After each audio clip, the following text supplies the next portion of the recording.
Yun, so welcome sa ating weekend charting part 1. Yan. So, ito na yung mga stock requests sa ating Facebook. No? So, ito yung i-chart natin. Okay, nakasama rin na rin yan for part 1, Converge, Ali, SMPH, AC, SM, AEV. So, mga conglomerates, no? And then, properties and isang telco. Part 1. Part 2 is parang consumer naman to, URC Pure Gold, JFC, then yun, RLC Bloom, at saka ASEN. Sige, tinanggalan natin yung sa Instagram na trending stocks kasi every hour nagbabago. Lumalabas, hindi talaga siya trending, no? Trending lang siya for that time, pero after several hours nagbabago ulit. Okay, so hindi talaga natin nakukuha doon yung totoong trending. May mga tinamaan tayong maganda doon, no? Like MRC, APX, and so on. Okay, so sige. Anyway, if you're not yet a member of this Facebook group kung saan natin ginagawa yung poll, just click the description and follow the link to join us sa ating Facebook. Nandiyan din yung link papunta sa ating Discord group na meron kasi tayong Discord group chat. Okay, so if you want to join us sa group chat, I think naandito yan sa featured, no? Check nyo lang yung featured. And hanapin nyo lang yung link papunta sa Discord. Ayan, andyan lang yon. Pag wala, mag-message kayo dyan at maraming magre-reply dyan.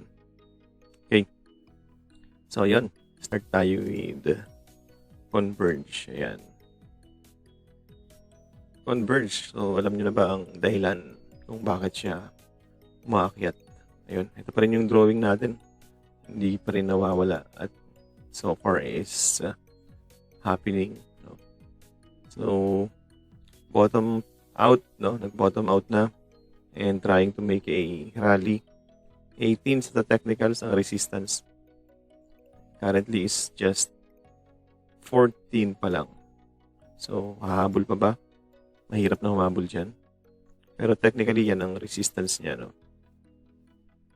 Check natin. Ang reason dyan bakit malakas is because yun 29% Q2 and 17% Q1. So, pag in-average natin yan, mga 25 or 24 around doon. No? So, malaki pa rin. Kasi ang target lang for Converge this year is just negative 2%. Ayan. So, yun ang dahilan. No? Negative 2% lang, pero nag-provide siya ng good earnings result. That's why nagra-rally yung market. And itong mga to, yung fair value niya is also moving up, no? Moving higher. So, ang kanyang average na take profit or yung target price is 15 pesos sa fundamentals. Okay? So, sa ngayon, FA is 15. 15. Yan. So, malapit na sa 15. Malapit na sa fair value. Pero bakit sa technicals is 80? Siyempre, magkaiba yun, no? Pero kung magdi-deliver ulit siya ng good results by 3Q, 4Q, o di pwede yan technically. Pero fundamentally, ito lang ang fair value niya, 15. Okay? So, pag kayo mag-alala kasi si Plus is, ang fair value niya is 18 lang din, no? 18. O tapos, nung maganda yung earnings, nilabas 300%. Naging 23. Diba? So, ganun talaga nagbabago yung earnings niya or nagbabago yung fair value niya pag maganda yung earnings niya. Okay? Okay, nadaanan lang natin C+. Pero yun yung isang example kasi tungkol kay Converge kasi nga above consensus yung kanyang earnings. No? Okay, negative 2 kasi naka-compute siya sa 14 pero by 15 may konting upside pa. No? May all buys pa rin naman. 3 buys, isang hold. So that's Converge. Okay, so next is Ali. Okay, so congrats sa mga mayroong Ayala Land na nakasabay sa atin mag-ipon, no? Na namulot sa ilalim dito. Okay?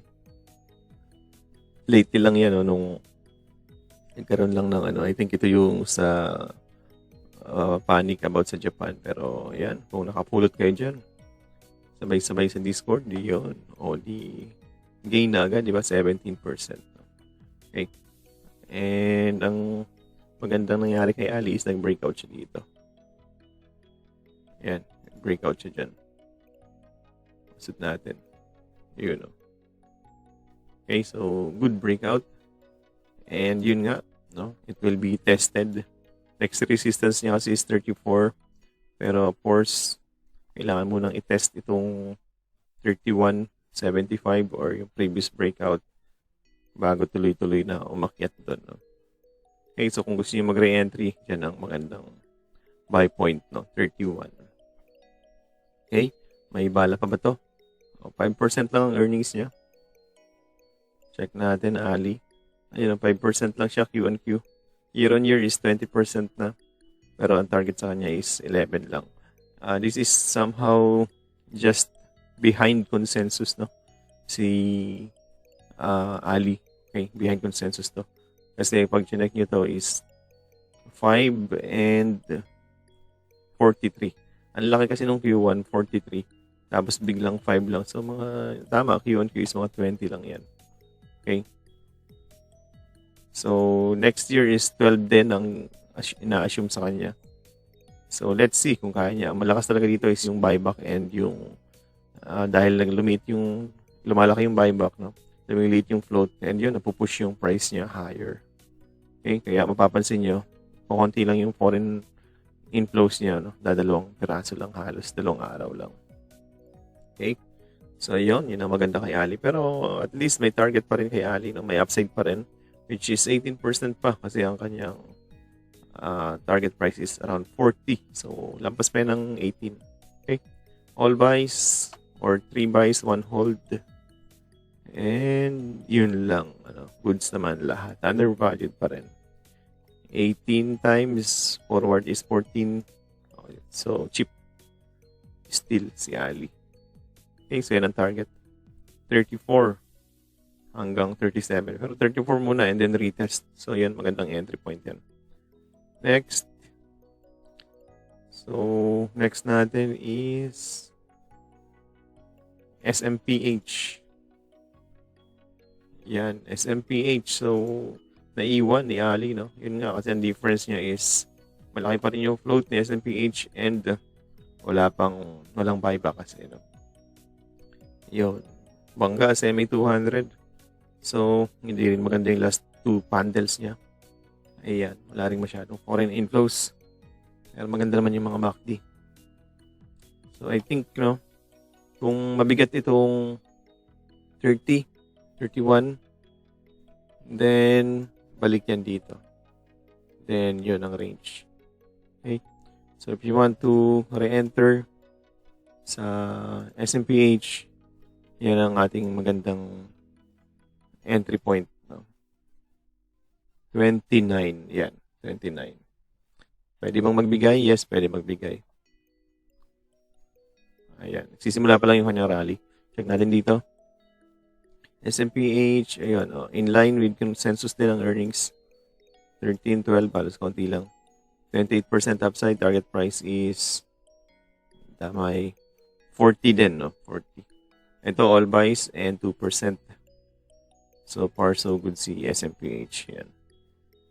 Mahirap pasagin yung MA200, pero sa next attempt, kaya na yan. Okay. Okay, next. Pala, congrats din sa mga sumabay, SMPH.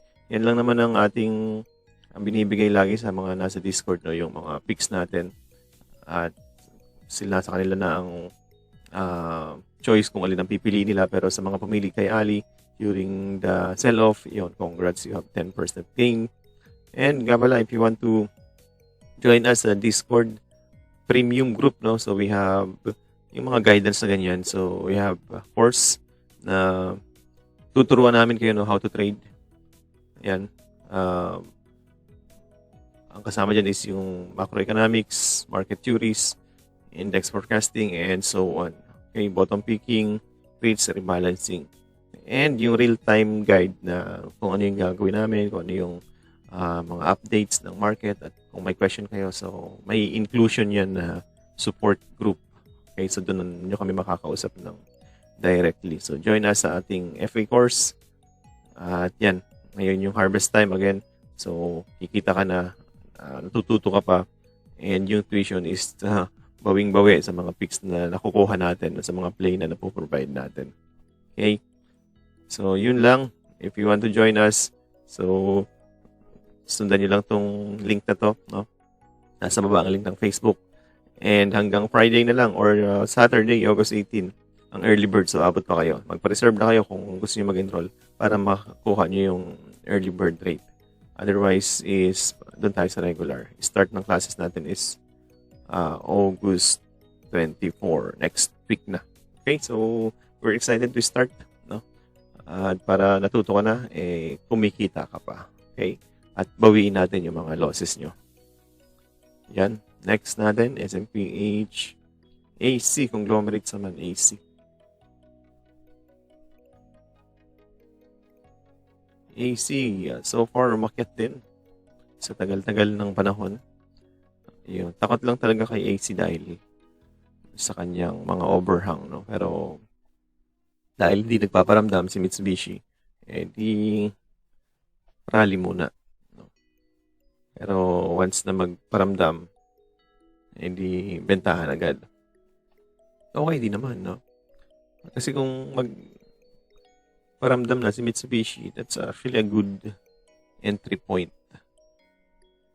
Okay? Yan. Resistance, MA200. Or, yan, yung level na yan, MA200 hanggang dito. Sa 625. So, currently, nasa resistance na. Okay, kaka-breakout lang dito. And we think na pwede siya mag-retest muna dito sa level to, no? 600. Bago ulit bumalik doon. 4%. Okay din. Earnings, 34% lang kaya. Check natin. Oh, yun. Above consensus din, kaya nagra-rally na, no? Laki pa ng upside niya, 37, no? All buys. 37% upside. Good ratio. So, okay din si AC. Undervalued, no? Talaga lang ayaw pang umalis ni Mitsubishi kasi kaya hindi matapos-tapos, no? Pero so far, pag umalis yun, chance na to buy. Next is SM. SM. Yun. So, si SM, mas strong naman to kay AC. Kasi kung mapapansin nyo is nasa ano siya. Nasa mid ng kanyang range. Ayan, o. Ayan, di ba? Nasa gitna ng range. And about to decide kung saan siya pupunta. Okay. Kahapon, nung Friday, gustong mag-breakout. Bumalik lang sa close, no? Pero about to breakout na sana. Maganda rin yun kasi flag yung formation niya. Ayun, no? Flag. Bull flag sana. Nagkaroon lang ng panic. Tapos resume ang bull flag. So, pwede natin gawing ganyan. Ayan. Bull flag. Then, breakout. Ayan. So, next target niyan is around dito na. Tama yan. 1,000 above yan. Okay? Pero syempre, hindi yan straight line. Dahan-dahan. Kung ayaw gumalaw ng market, hindi naman kasi ito nag-rally talaga, no? Check natin. Okay, hindi siya yung to the moon na nag-rally, unlike ng iba. So, pag nag-correct yung iba this week, may chance na ito yung mag-defend sa index. So, hopefully, siya yung magamit for defend. Pero, may chance. 13% ang earnings. Yun. Above estimate din. 3 buy, 1 hold. Maliit na yung upside niya, 14% na lang. Unlike AC, kasi nasa ilalim si AC. Yun na, 1,090 ang kanyang fair value. Okay. So, okay din naman. Safe naman yan. Yan nga lang, kung makakakuha sa baba, hindi mas magaling, no? Ang tanong saan yung baba dyan? Siguro mga ito, pwedeng yan yung line na yan, pero okay din yung MA200, no? Kung magbibigay. Yun lang. Hindi tayo sure kung magbibigay. Ayan. Dyan sa level na yan. So, yeah. Huwag habulin ngayon. Anyway, maliit lang yung downside, 3%. At ang upside naman niya, parang 1:2 lang, no? Ayun, 6%. Okay, so that's all for SM. Oh, last AEV. Teka. SM pala. PE 14, 21, forward. Yun, undervalued. AEV. Check natin to si AEV. Retest lang, oh. Retest. Ito yung breakdown. Yun. Breakdown. Retest. -3. So, yun yung mga hindi natin gusto. No? Yun sinasabi natin na strong market pero bakit weak yung stock? Kasi weak for a reason, no? Dahil sa mga earnings. Ito pa, oh. Positive 7. Pero, ano yun? Okay. -3. Check natin dito, AEV. So, hindi pa updated, no? Kasi ang taas ng expectation, no? 25, tapos biglang negative. Nung nakaraan, 7 lang yung binigay niya. Tapos biglang negative pa. So, that's why may mga weakness. So, ang strong talaga during this cycle is yung nabibit yung estimate. No? So, mukhang cheap sa chart, pero yun nga, cheap for a reason kasi ang FA niya is declining na. Okay? So, yun, may strong buy naman, may buy. Pero I think bago nyo bilhin to, dapat mag-recover muna ang earnings niya. Okay? Kasi ang pricing sa kanya kasi mataas eh. Biglang ang baba ng mga result. Di adjust. Okay? Target price is 55 pero mag-adjust yan kasi nga baba ng earnings. Okay, so for now is avoid. Unless maganda yung Q3. Matagal pa ang Q3 kaya matagal pa ito magko-consolidate sa ilalim. Okay, cheap na ba? PE niya is 7. Oh, cheap na din. Ano na lang ang kailangan dito? Hint na magre-recover ang kanyang earnings plus mga totoong buyers na willing na mag-hold at that level. Kasi currently, undervalued talaga siya. Okay. Wala pa, oh. Technical bounce lang, retest. We think na i-test lang yan, then dyan mag-range. No? Or pwede siyang mag-lower low pa.